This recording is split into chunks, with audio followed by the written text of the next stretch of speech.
every time he suits up, he's been called the Cal Ripken president because Nancy Pelosi and her ilk, they treat him like every time he steps outside or on television, he makes history. Well, I've had enough of it.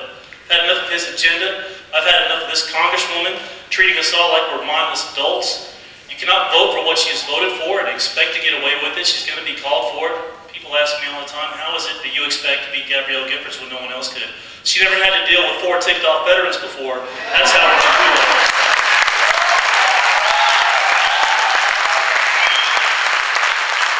I'm Andy Goss, and I'm running for Congress. How do you feel about budget cuts in Arizona, and what do you plan on changing? You know, what's going on here in Arizona is emblematic of what's going on in Washington. We've talked about the out-of-control spending. We've talked about printing money. We've talked about all these things. We need to be talking about reforming our tax code. We need to be talking about inciting businesses that are leaving California to come to the state of Arizona to bring their jobs with them. When they do this, it's easier to budget our money. We're not collecting the money that we used to. Everybody's out of work. We've got to fix unemployment. That's why I'm running for Congress. I have common sense solutions. It doesn't take a lot of sense to realize that if you cut taxes, you're going to grow businesses. You're going to put more money in people's pocket. We have to look at this part of the problem. And then Arizona's going to fall in behind. We have to fix it at the federal level. Do you believe the Patriot Act is still necessary and constitutional? As an intelligence professional, there are provisions in the Patriot Act which I do support. There are certain provisions which allow us greater levity and provide us greater tools to catch those who would do us all harm. That being said, the vast majority of the Patriot Act, I agree, violates our Fourth Amendment rights, and it should be revised and scaled way down. However, there are some parts of it that I do agree with. It's not a nice, friendly world anymore. People do want to do us harm. We need to protect ourselves, and we need to have the tools necessary for us to do that. So I do support some provisions. Mr. Goss, what is the future role of the United States in Iraq? The role of the United States in Iraq. The war in Iraq is winding down. Our men and women in uniform have succeeded over there beyond our wildest expectations. They have taken a country that lived in a different century, and they brought technology and they brought stability to this country. Now they're having free elections, and to demonstrate this, more of their people show up to vote as a percentage of their population than what we have in the United States. And we don't have IEDs, we don't have snipers, we don't have all the other problems, I mean, unless you live in Detroit, to deal with, that they do. They have embraced freedom and they're getting it. That war is winding down. Our role there is to continue to provide stability and train their troops. That's our role, and it's almost done. So where do you believe the rights of illegal immigrants start and end? I don't think the problem is very complex at all. It's the law of the land. You break it, you're punished. Well, look, I can empathize with anyone who wants to come here for a better life. I would probably do the same thing were I in their shoes, but I'm not. I'm a citizen of this country, and I want to see the law enforced. And if you want to change the law, but until you do, use E-Verify. Let people like Sheriff Joe, God bless him, enforce the law. Let's let all of our law enforce the law. That's my stand on the border. What are your views on the Supreme Court's decision regarding McCain-Feingold? I too support it, and I think, again, this is emblematic of power in Washington. They're convinced that money is what wins elections, not the substance, not your stance on the issues. Well, those days are over, ladies and gentlemen, because America's awake, and they are paying attention to races and candidates now. Money is not what's going to win this election here in CD8. It's going to be the character, integrity, and determination of the candidate. That's what's going to win this election, not millions and millions and millions of dollars.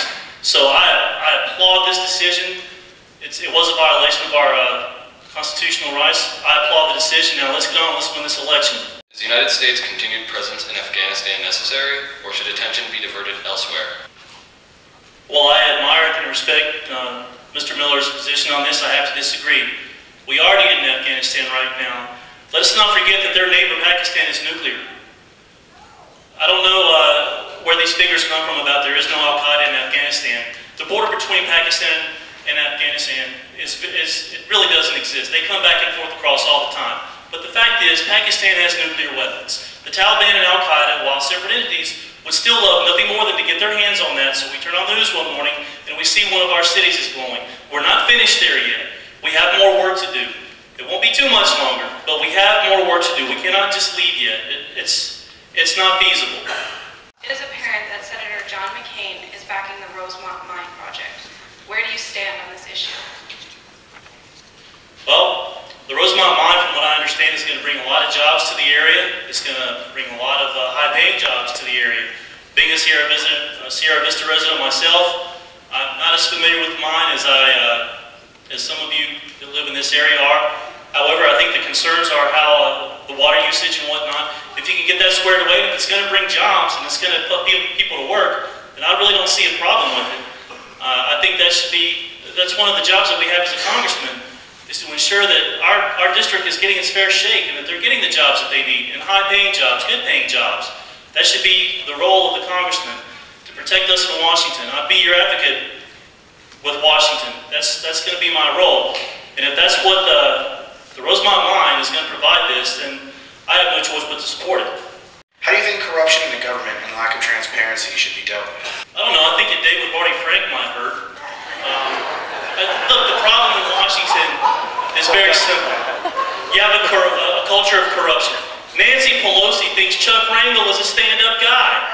This is the problem that we have in Washington. We have to fix this problem. We have to win elections. We have to restore honesty and integrity and character to Washington. This is not rocket science. We're not going to get any of these people out unless we vote them out. They're there for life unless we go vote. That's just the way it is. So let's go vote. Let's get our friends fired up. Let's drag people with us to the ballot box. Let's vote them out. If you do that, you're going to see a change. Should the troops and tanks deployed as a police action in Yemen remain? If so, for how long? The Yemeni government is overwhelmed. A lot of the attacks that we receive in Iraq, and a lot of FOBs, in southern Iraq anyway, are from Yemeni terrorists. Now, I'm not a big proponent of having us go there to perform police actions. Let's just say that there are other ways to deal with this problem, and they will be dealt with. They will not be for public consumption, but they will be dealt with. I favor striking hard and striking swift. I don't always get my wish, but I have to trust that our intelligence agencies and our special forces and all the other people involved are going to do the right thing. They're going to be involved with this. I do not think that we need to be there as a police action. No, I don't think so. We're talking about problems. What about solutions? The economy. What ideas can you bring to help stimulate a transition between what's happening in D.C. and bringing the real dollars and opportunities to Southern Arizona?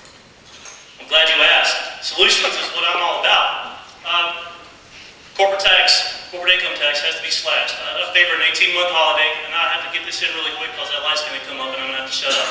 The corporate income tax rate needs to be slashed. Actually, we need to eliminate it for 18 months for all these companies that have left America. Bring it back to America, bring their jobs with them for 18 months to pay no corporate income tax. After that, it's 15% instead of 35%, which is a little more in line with the civilized world. Federal income tax. We abolished the code and we go to a 15% flat tax. It's worked in over 20 countries.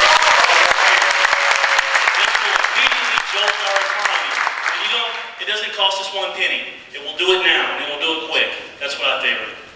Candidates, what will you do in Washington to allow America to be energy independent, and what will you do to fight the pressure by special interest groups that want to prohibit that?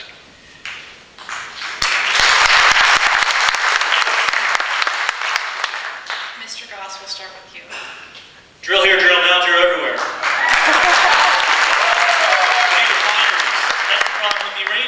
They have lots of oil, but they don't have refineries. They have to import most of their oil. We need more refineries. These are job creators.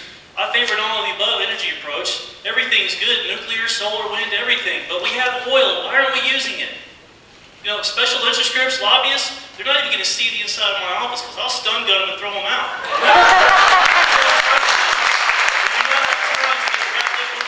We have a job to do. We need to favor an all-of-the-above energy solution.